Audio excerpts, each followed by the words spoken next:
Hello, everyone. My name is Francisco Contreras, And my name is Carlos Acosta. and we will be doing our video presentation on the skeletal system. Although there are not any other names or acronyms for the skeletal system, it can be seen used as the musculoskeletal system due to the fact that muscle tissue connects bone to muscle and ligaments connect bone to bone. Altogether, the muscular and skeletal system work hand in hand together. The skeletal system was roughly identified in 200 AD by Galen. Upon first discovery, Galen saw the skeletal system as protection for the body. With new discoveries comes the advancement of these discoveries. In the Middle Ages, a man by the name of Avicenna made new progress toward the skeletal system in saying that the bones were made of earth, which has some truth to it due to the fact that bones do house some calcium within them. In the 14 and 1500s, more discoveries and titles for specific bones were identified by scientists such as Leonardo da Vinci, Alessandro Accalini, and Niccolo Massa. Entirely, it is not possible to say that the skeletal system was discovered in one day, but it actually took a rather long time over the past years to fully understand. Next slide.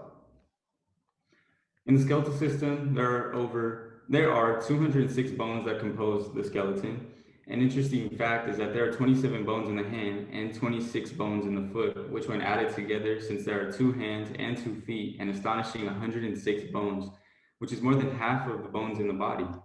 The hand is broken up into 3 sections: the phalanges, the metacarpals, and the carpal bones. The phalanges make up what we know now as the fingers of our hands. There are 14 bones that make up the phalanges. And in our hands, so there's 14, so 3 in each finger, and then 2 in the thumb, which makes up a 14. So you can feel them. So one's at the top, jointed by the joint bone right here, and another one jointed here.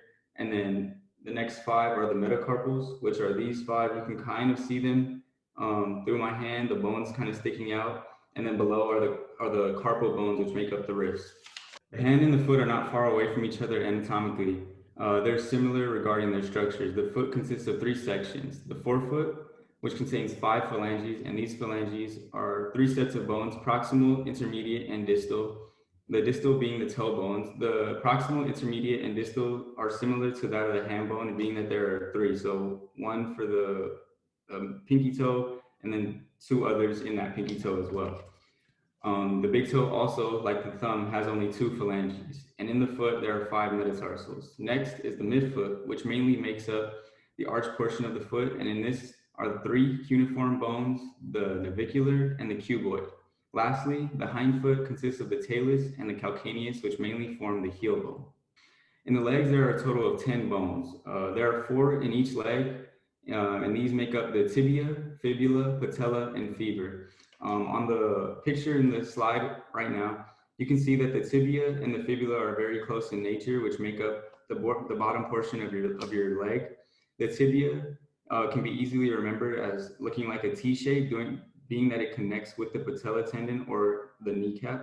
And the fibula will always lie on the outside of the leg. The femur is the longest bone in the body, and which makes sense because of the fact that we put so much pressure on this femur bone, walking, running, doing basic functions every single day. Next, we have the anterior torso, which consists of 24 ribs, 12 on each half of the torso, and these protect the vital organs such as the lungs, the heart, kidney, and various other organs within the body. The sternum, which serves as a connection point for the ribs, 2 clavicles, 1 on each half. The clavicles, you can feel them right here, which connect your shoulder joints to the sternum bone. Let's see. And the posterior torso, here lies the spine, which allows the body to bend down and turn side to side, while also supporting the body and being a home for millions of nerves. 2 scapulae also lie in the posterior torso, which connect to the clavicle and shoulder joint to allow for full functional movement of the shoulder.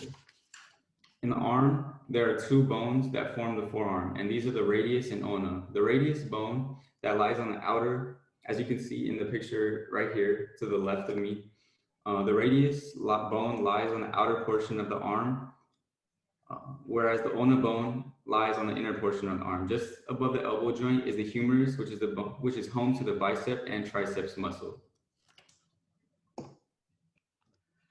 All right, guys. So the next slide shows the skeletal system and how we can identify or observe it through the subfields. So there's two subfields that we can use to look at the skeletal system a little bit more in depth. The skeletal system can be observed through what is called biomechanics and exercise physiology. So biomechanics deals with the movement of the body and how bones work together with muscles, ligaments, and tendons to create these movements. When looking at the skeletal system through biomechanics, we find the explanations of why body parts move the way that they do and how the bones affect these movements. One way is how muscles connect to the bones and create types of levers that assist in pulling, for example. Through exercise physiology, this has to do with the acute or short term and chronic or long term stresses to the body through exercise. And these stresses are also imposed on the bones as well. Through exercise physiology, we can observe how a fracture occurred to a bone, for example, due to the level of stress placed on it and what rehabilitation would be needed to repair the bones. The skeleton is made of living tissue, and like any other systems in the body, exercise has a direct effect to either strengthen or weaken the bones. In this slide, we see how we can break up the skeletal system into simple terms. So to simplify the skeleton, we can take a look at the entire system and then divide it into two major parts, the axial skeleton and the appendicular skeleton. So the axial skeleton includes the bones in the skull, the vertebral column, and the thorax. And these make up 80 total bones. And the appendicular system includes the bones in the upper and lower extremities, as you can see in the picture in blue, like the arms and the legs. And these make up a total of 126 bones. So you can look at the skeletal system as sort of the first layer of the human anatomy. And this first layer is what gives the body structure, shape, and form. So the overall major functions of the skeleton are to aid in movements, help protect vital organs, such as the skull protects the brain. Body parts could not move without the existence of bones and joints that connect them. So because the main function is to aid in movement, we use the skeletal system every single day, whether it's simple tasks as lifting objects or walking, or more specific tasks like working out and playing sports. So why is the skeletal system important in kinesiology? Well, the field of kinesiology, plain and simple, is the study of human and non-human movements. And because the skeletal system aids in movement, it is essential. It is an essential part of the field of kinesiology, of the research in kinesiology, and that many practitioners will pursue. So many careers in kinesiology rely on a deep study of the skeleton, such as physical therapists needing to know which bones aid in the movement of specific body parts and how damaged bones must be repaired to assist and recover the range and motion of body parts. The skeletal system connects many of the other systems in the body, and this is another reason that makes it essential in kinesiology and the subfields, since it creates a type of interconnected understanding of the human anatomy.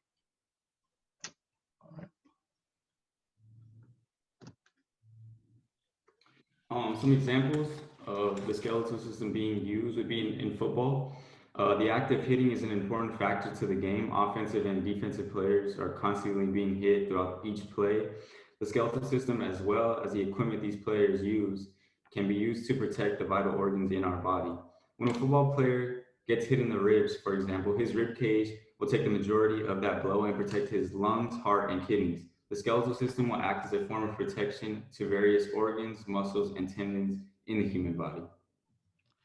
And in the second picture, we see a soccer player.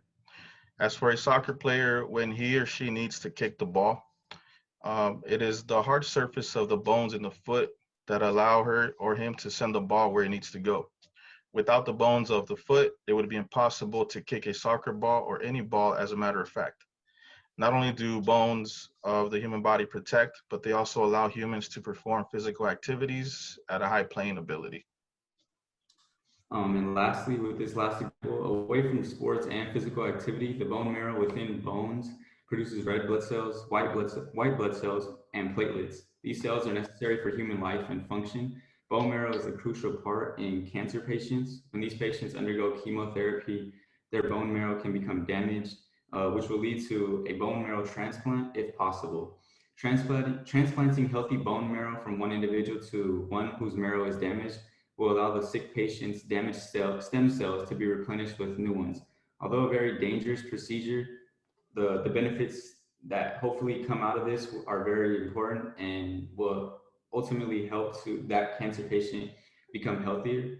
And with these three examples show the three basic main functions of the skeletal system, in which protection of vital organs, being able to perform daily functions, and also being able to survive. Without the red blood cells, white blood cells to fight off infection, and platelets, we wouldn't be here today as humans known today. And lastly, we have a couple questions just to refresh your mind on the PowerPoint, kind of get you situated with what we went over and see if you understood everything. So for question number one, the question is, what are the names of the two bones in the lower leg? We have A, tibia on the right side, or fibia on the left side. B, humerus and scapula. C, tibia on the right side, fibula on the left. And D, tibia on the left and fibula on the right. Be careful for the spelling. It was put in there to kind of throw off some people, see where everyone's minds are at.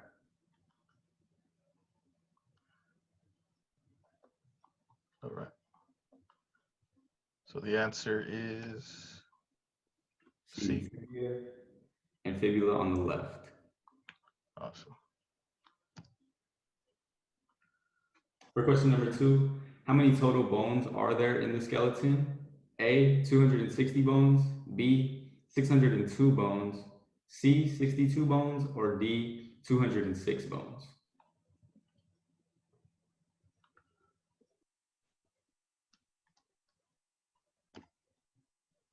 D, 206 bones, the correct answer. Question number three, what is the main purpose of the skeletal system? A, protection for vital organs, B, production of red and white blood cells as well as platelets, or C, aid in movement for the human body, or D, all of the above. Remember the last slide that we went over with the examples for this question.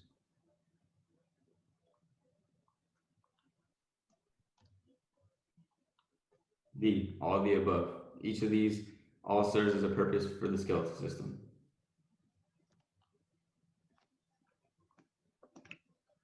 For question three, who originally identified the skeletal system and in what year? And this goes back to the initial slides concerning who were the pioneers in the skeletal system discovery. A, Galen, 200 AD. B, Leonardo da Vinci, the 1500s. C, Massa, 200 AD. Or D, Avicenna in 1000s. And the answer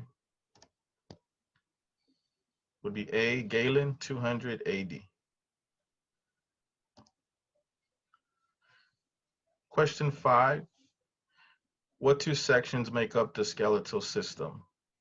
And this has to do with simplifying the skeletal system. A, axial and appendicular. B, appendicular and axial. C, nervous and cardiovascular. Or D, muscular and respiratory. Once again, be careful of the spelling. And the answer is B, appendicular and axial. And like Francisco mentioned, the difference from A and B is axial versus axial. Right. What were the results? How did you guys do? Let us know in the discussion board. And thank you all. Yeah, I hope you guys understood everything about the skeletal system as much as you could. Thank you.